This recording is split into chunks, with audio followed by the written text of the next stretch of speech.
नमस्कार मित्रों। पिछले वीडियो में हमने संधि के नियमों को पढ़ा था। इस वीडियो में हम स्वर संधि के अंतर्गत दीर्घ स्वर संधि का अध्ययन करेंगे। दीर्घ स्वर संधि के जो सूत्र हैं उन सूत्रों को हम पहले गौर से ध्यान देंगे और अपनी कॉपियों पे नोट करेंगे। जैसे अ धन अ बराबर आ, अ धन आ बराबर आ धन अ बराबर आ और आ धन आ बराबर आ।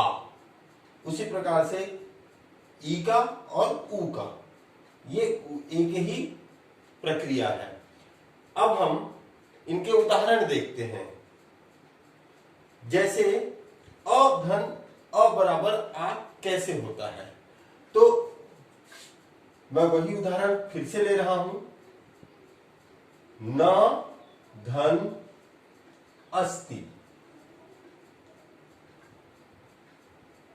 न के अ है और धन अ, दोनों न का अ और अ दोनों मिलकर के हो जाएंगे आ।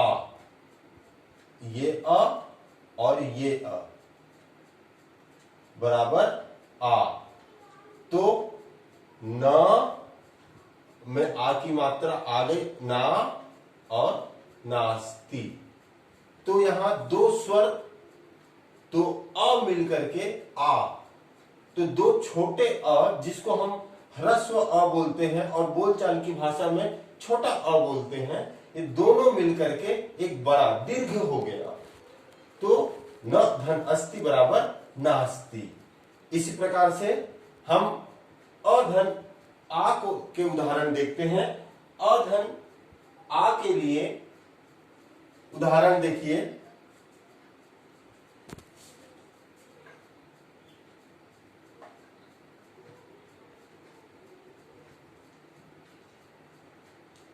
हिम धन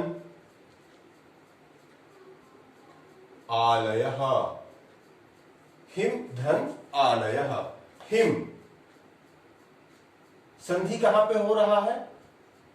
म के अ और आ में। तो अब देखिए ये जो अ धन आ बराबर आ, तो यहां म का अ और आलय का आ दोनों को मेल होगा और दोनों के मेल से आ जाएगा। तो अब क्या हो जाएगा? हिम और अधन आ बराबर आ, तो हिमा और बचा इधर लयः, हिमालयः। इसी प्रकार से आ धन आ का उदाहरण हम देखते हैं। क्षमा करें, आ धन अ का उदाहरण हम देखते हैं। आ धन अ का उदाहरण कैसे होता है?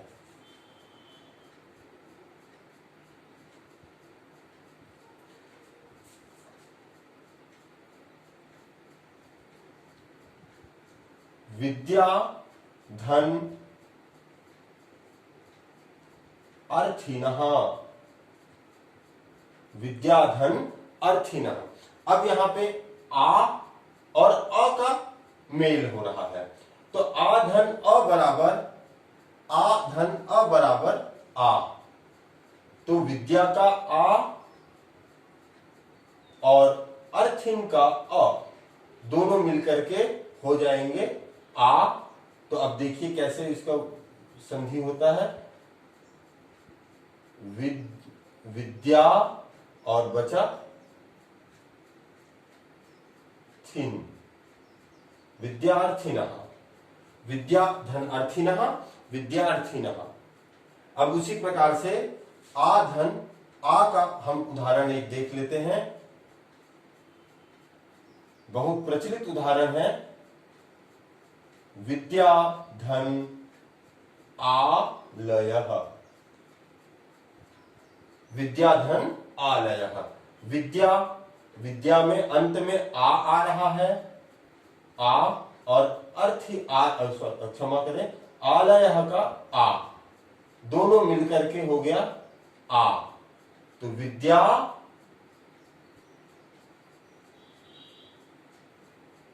और लयः।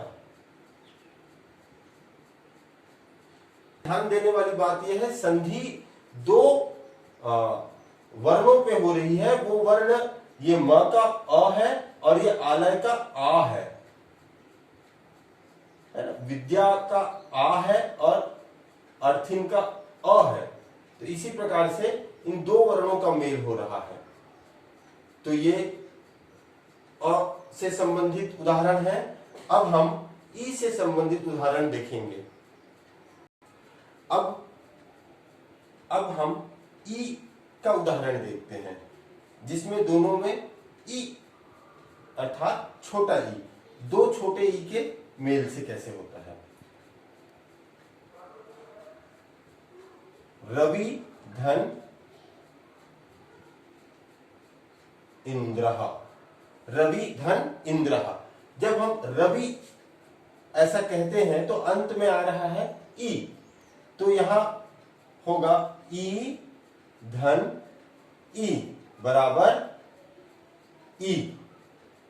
तो क्या हो जाएगा, रवि का ई और इंद्र का ई, दोनों ई का मेल होने से वो दीर्घ हो गया है और ये संधि हो जाएगा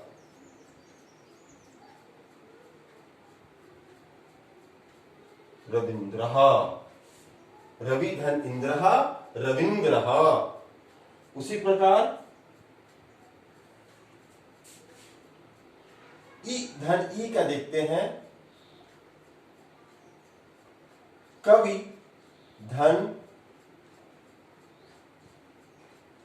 ईश्वरः। यहां कवि में छोटा ई है और ईश्वर में बड़ी ई है, तो दोनों के मेल से बड़ी ई या दीर्घ ई हो जाएगा। और जब हम संधि करेंगे तो कवि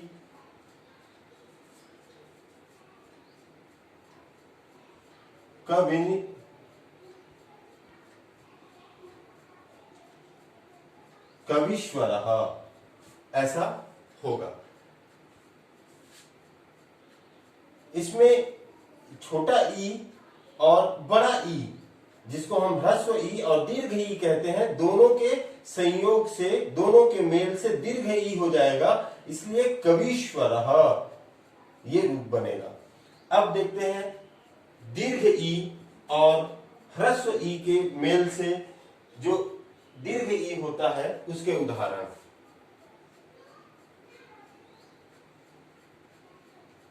देवी धन इच्छा। देवी धन इच्छा। अब यहां पर देवी में दीर्घ ई है और इच्छा में ह्रस्व ई है, दोनों के योग होने पर वो दीर्घ हो जाएगा और यहां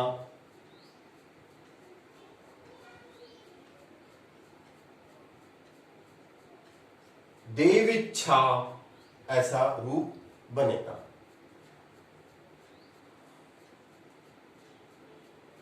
इसके बाद हम दो दीर्घ ई के मेल से जो दीर्घ होता है उसका उदाहरण देखते हैं।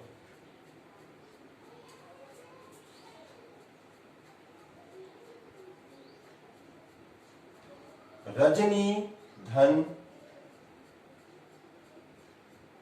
ईशः।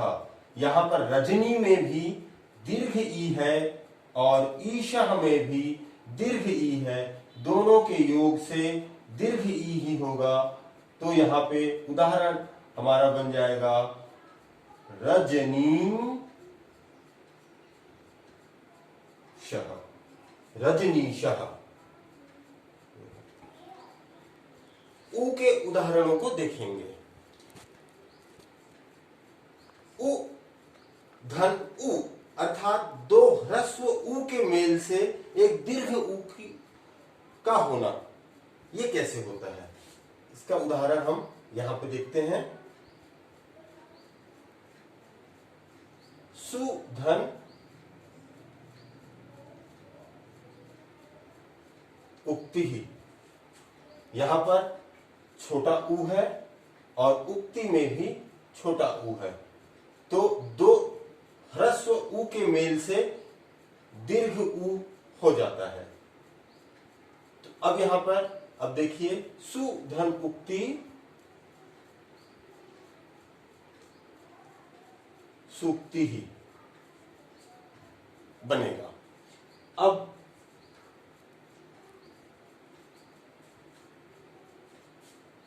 दूसरे नंबर पे भानु धन ऊर्जा, यहां पे दीर्घ ऊ है, तो भानु में ह्रस्व ऊ और ऊर्जा का दीर्घ ऊ, दोनों के मेल से दीर्घ ऊ होगा। तो अब यहां पे इसको हम सिद्ध करते हैं, मिलाते हैं। भानुर्जा, भानु धन ऊर्जा, भानुर्जा। इसी प्रकार से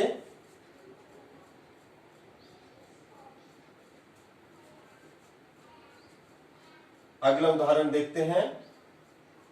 वधू धन उत्सवः,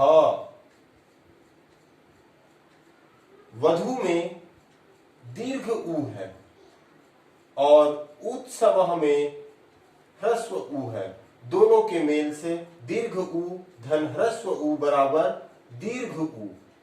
तो यहां पर हो जाएगा वधू सवः, वधू धन उत्सवः वधुत्सवः। अब इसी प्रकार से दीर्घ ऊ और दीर्घ ऊ के मेल से जो दीर्घ ऊ होता है उसका उदाहरण हम देखते हैं।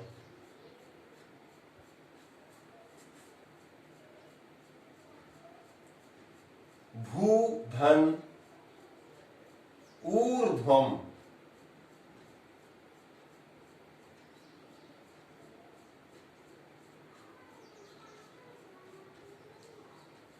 भूधन ऊर्ध्वम। अब यहां पर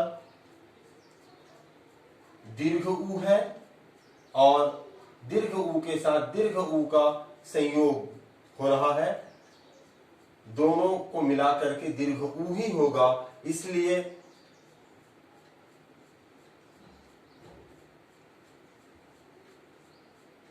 भूधन ऊर्ध्वम भूर्ध्वम, ये रूप यहां पर सिद्ध होगा। इसी प्रकार से संस्कृत में एक और स्वर होता है जिसे हम री कहते हैं, री। तो री के भी उदाहरण ह्रस्व री और ह्रस्व री के योग से दीर्घ री की उत्पत्ति हो जाती है। अब दीर्घ री में ये ऐसा ये दो बार ये घूम जाता है, ह्रस्व री में ये एक बार होता है, दीर्घ री में ये दो बार होता है। इसके भी उदाहरण हम देखते हैं। पितृ धन ऋणम